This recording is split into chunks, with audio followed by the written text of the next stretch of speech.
Ok, donc bienvenue sur la vidéo du Lucis pédagogique.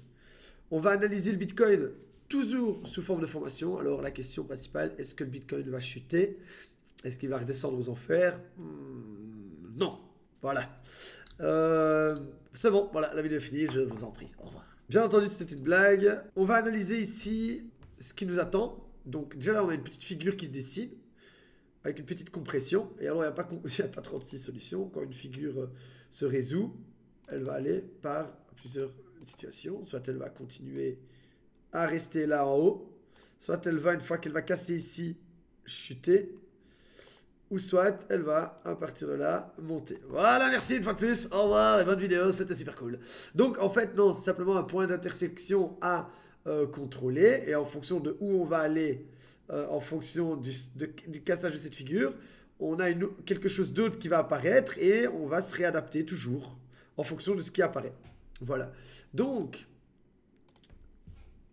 là, ici, on a quand même des volumes qui descendent. Donc, on a moins d'intérêt sur le marché. Donc, c'est-à-dire que les gens ne s'échangent plus d'argent, les gens attendent. Et le silence radio, quand tu te fais larguer par une femme, ou voilà, et qu'elle ne me répondait pas quand j'étais plus jeune, je m'imaginais plein de films. C'est la pire chose, le silence radio. Donc, automatiquement, quand le marché fait un silence radio, les gens, ils sont en train de s'imaginer le pire. Et le pire, c'est quoi? C'est le Bitcoin qui chute et qui descend. Ce sont des moments, justement, forts en émotion, où on doit rester fort. Alors, c'est ça qu'il faut voir. On va aller voir ici en 4 heures pour voir ce qui est un petit peu plus dans le cœur de la figure. Donc déjà, on est repassé ici au-dessus de ce petit support. Et en 4 heures, on est en train de créer simplement ici une boîte. Voilà. On est en train de créer une boîte. Je vais l'appeler la violette. Voilà. Et à partir du moment où la boîte casse à la hausse, ben, on part. Et si elle casse à la baisse, ici, en plus de la figure, elle cassera en plus de ça son support, le support qu'elle s'est créé. Et là, on n'a plus de force pour retenir le prix. Et automatiquement, il pourrait atteindre, on pourrait lâcher du lest, hop, jusque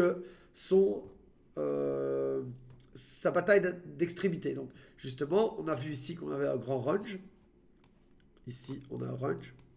On est au-dessus du range, au-dessus de la zone de bataille. Et ici, on est au cœur du range. Donc, il pourrait se faire réattirer au cœur du range, tout simplement.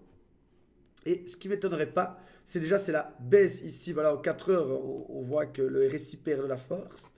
Les volumes en daily, ils étaient en train de diminuer.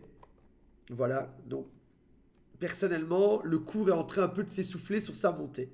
Maintenant, il y a aussi autre chose qu'il faut savoir. C'est quand on est comme ça suspendu dans les airs, d'accord? Quand on est comme ça suspendu dans les airs, tu as tout le monde qui est en train d'engager des shorts. Voilà, on va shorter le marché, ça va descendre. Ce qui veut dire qu'ils ont des prix de liquidation plus hauts.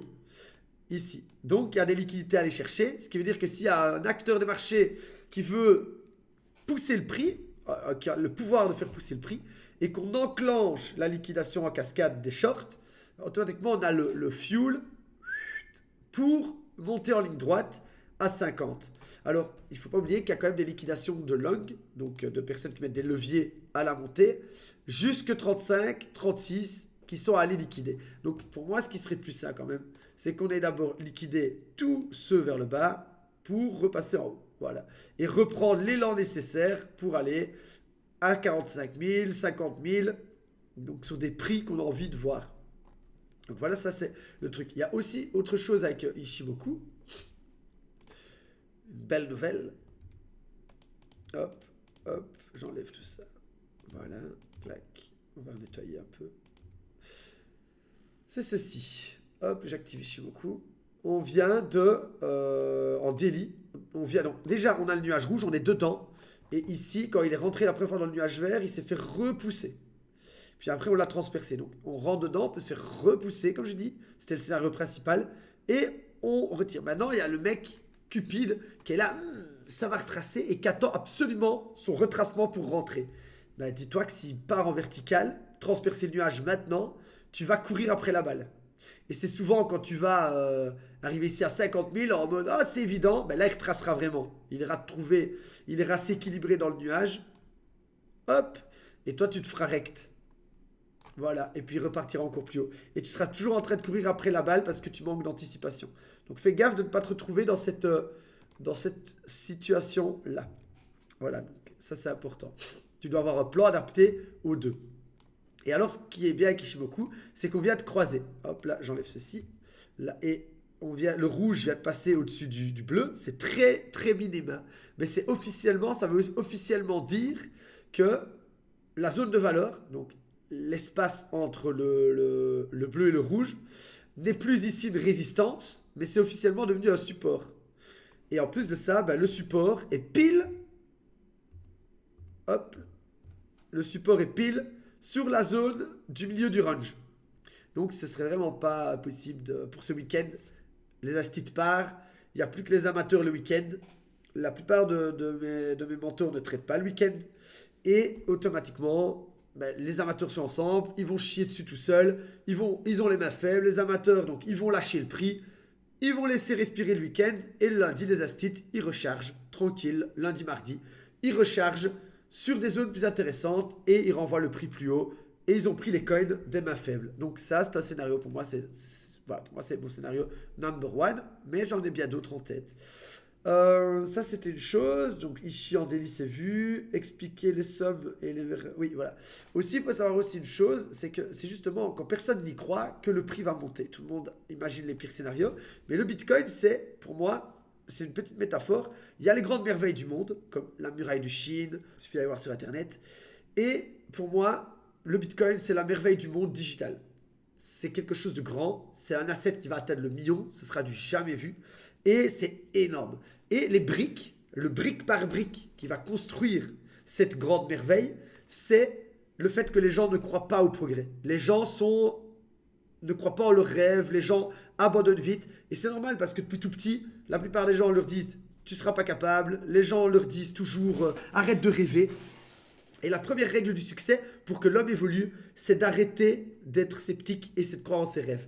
Je pense que pour moi, le Bitcoin est le premier asset éducatif qui va montrer au monde entier, au monde des sceptiques, que le progrès est possible, que la croissance est possible. Et ça se construit sous nos yeux.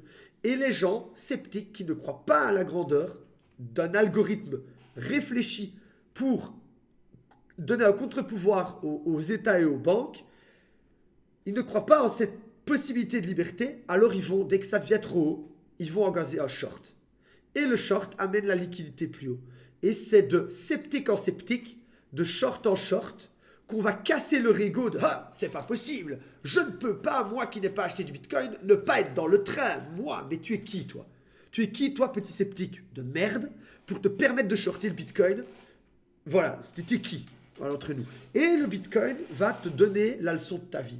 Tu vas te retrouver dans tes petites couettes de lit avec ton argent en moins, tout en boule, et tu seras ah, ça fera mal au ventre, hein. Mais le Bitcoin t'aura donné une leçon, comme il m'en a donné.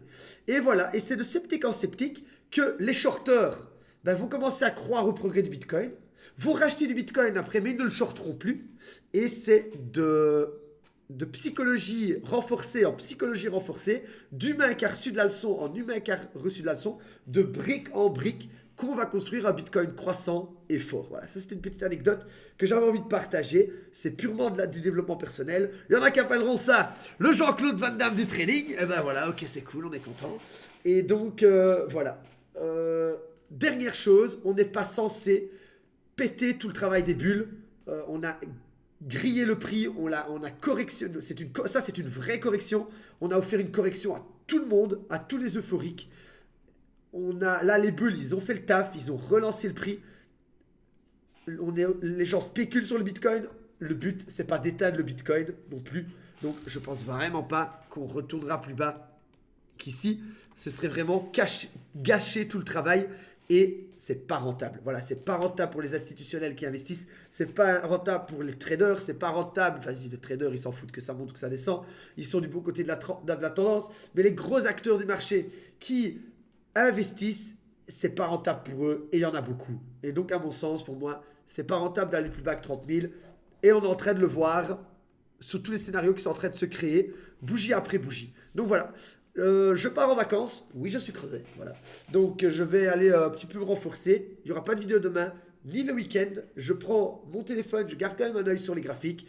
Je voulais aussi vous partager un petit cadeau. Mais la connexion, on s'abonne. Voilà, donc j'attends, on a le temps, on est tranquille, on est à la maison. Donc voilà. c'est en bas. J'attends. Parce que la merde, on est que 50 et je sais qu'il y a plus de personnes que ça qui regardent. Donc voilà, j'attends un petit abonnement. Voilà, avant de donner le cadeau. Évidemment, c'est un alt qui va péter. Donc voilà. C'est ok. Je vais vous donner un cadeau. C'est le rune.